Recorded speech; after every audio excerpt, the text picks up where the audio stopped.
iṣẹ́ wa fìlẹ̀ wá forílẹ̀-èdè wa kágbéga kágbéga kágbéga fáyé rí ìgbàlọ́ wa èdè bá ti bẹ̀rù làbọ̀ mọ́ ká ṣiṣẹ́ ká ṣiṣẹ́ ká ṣiṣẹ́ ká jọyà iṣẹ́ ọwọ́ àtòlẹ́yìnwá ní kẹjẹ ká máa lépa tẹ̀síwájú ọ̀pọ̀ ilé àtòhun tó dára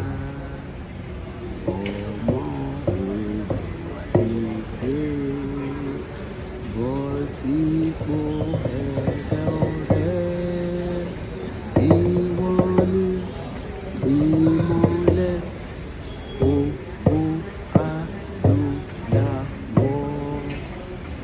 àwa ni ìmọ́lẹ̀ ògo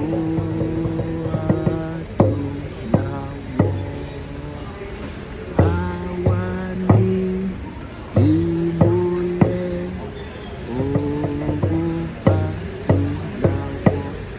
Táwọn èèyàn bá ń bi wá pé kí ló dé ta ṣe fẹ́ gba kọ́ńtì tiwa, nítorí pé a ní èdè tiwa, a ní àṣà tiwa, àwa la ní ìlú àbọ̀rọ̀mọ̀ yẹn nísìn kò sẹ́ni tó ní ìlú àwa la ní ìlú kò sẹ́ni kankan tó ní. Tẹ́ bá ń sọ pé ìlú ọmọ Yorùbá ló ní àwa la ní ìlú a kò gbọ́dọ̀ ṣe kéde a gbọ́dọ̀ gbára wa sílẹ̀ gbára wa sílẹ̀ àbọ̀rọ̀mọ̀ yẹn nísìn agbára wa sílẹ̀ a dẹ̀ gbọ́dọ̀ gbára wa sílẹ̀ ní kíákíá láìpẹ́ láì jìnnà. Ìdí ta ṣe ń sọ pé ọmọ Odùduwà Iléyá ẹ jẹ́ ká gbára wa sílẹ̀ o ká lè gbòmìnira ara wa o ká lè dá dúró torí gbogbo airport tí mo wà yìí jẹ́ n fi wọ̀nyí mo wà nínú Istanbul airport sórí àsíá ilẹ̀ Yorùbá a máa jẹ́ káwọn èèyàn mọ̀ pé ọmọ ọkọ Yorùbá ni ẹ́ gbogbo òlu ló máa ń gbé flag ẹ̀ káàkiri àwa náà ó yẹ nísìn náà gbé tèmi so that àwọn èèyàn lè fi identify eré èèyàn tá a jẹ́ kò ń ṣe fake Nigeria tó ń sọ fún wa pé Nigeria kì í ṣe country mo ti sọ fún ẹ ní gbogbo ìgbà kò kì í ṣe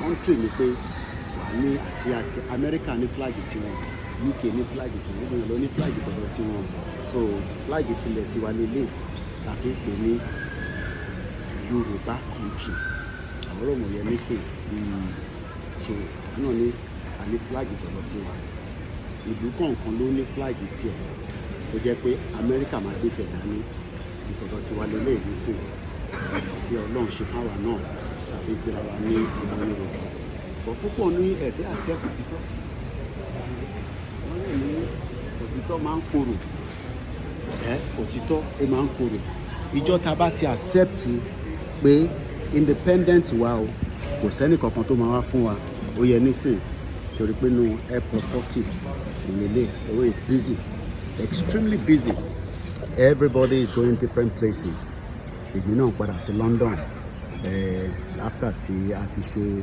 many activities but iṣẹ́ yẹn ò tí tàn is still a continuation until tá a máa fi gba country wa so ẹ jẹ́ ká túbọ̀ máa push gbogbo effort wa pátá láti lè rí pé òmìnira wa ó dé ní kíákíá so ẹ jẹ́ ká tún lu ìlú yẹn lẹ́ẹ̀kan sí ọmọ Yorùbá ẹ dìde Iléyá ẹ jẹ́ ká gbára wa sílẹ̀ o ká lè rí òmìnira lò ẹ jẹ́ ká dìde ní kíákíá ọmọ Yorùbá tó ń bẹ ní Kwara ẹ dìde ọmọ Yorùbá tó ń bẹ ní Kogi ẹ dìde ọmọ Yorùbá tó ń bẹ ní Ọ̀ṣun Ọ̀ṣun ẹ dìde, Èkìtì má gbẹ̀yìn o. Ọmọ Yorùbá tó ń bẹ ní Oǹdó ẹ dìde, ọmọ Yorùbá tó ń bẹ ní Ọ̀yọ́ ẹ dìde, ọmọ Yorùbá tó ń bẹ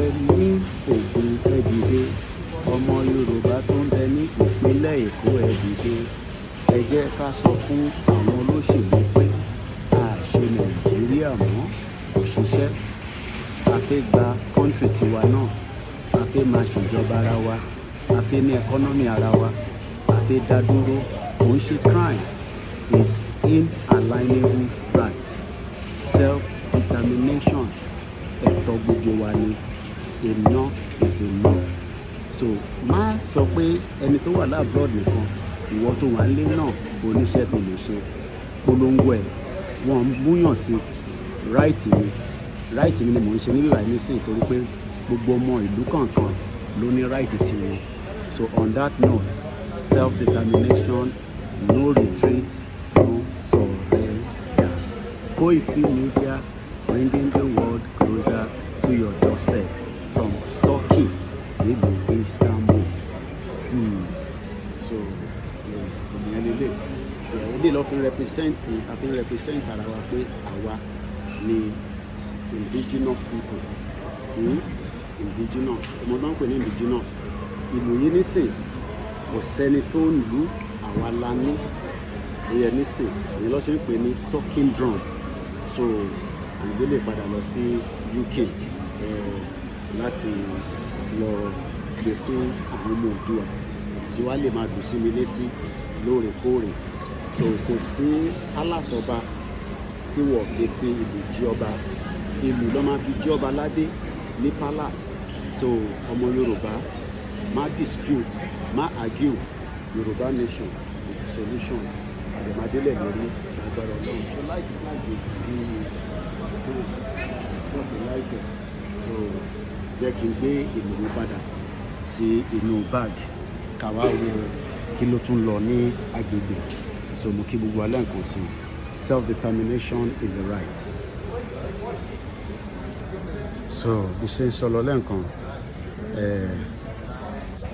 kọ́lọ́run Elédùmarè kó jẹ́ kí a rí ilẹ̀ wa gbà ní kíákíá kí a lè dá dúró láṣẹ Èdùmàrè.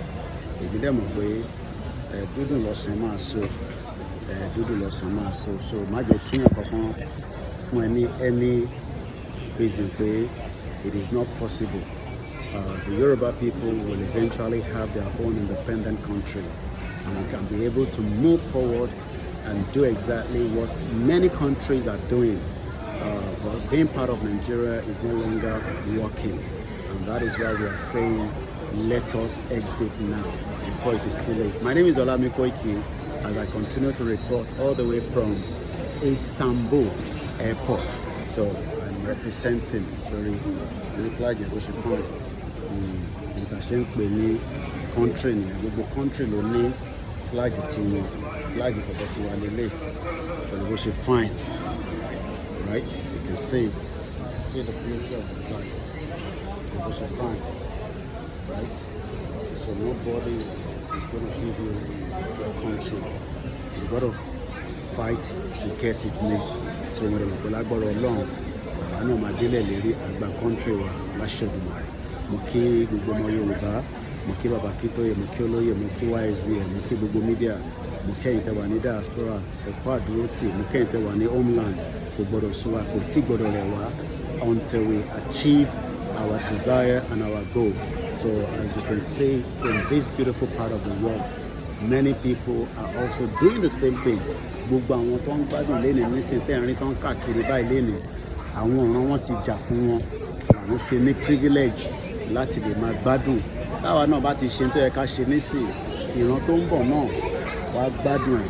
But tá a bá ti ṣe, then many people will suffer the consequence. So, and that is why we are saying ká gba country wa as quickly as possible. So I'm returning back to London and hope to be back again in Africa very soon. And as I say all the time, we must not give up. We must continue the big job because iṣẹ́ yẹn ò tí tán, and we must not relent at all. Koiki Media, bringing it closer to your doorsteps.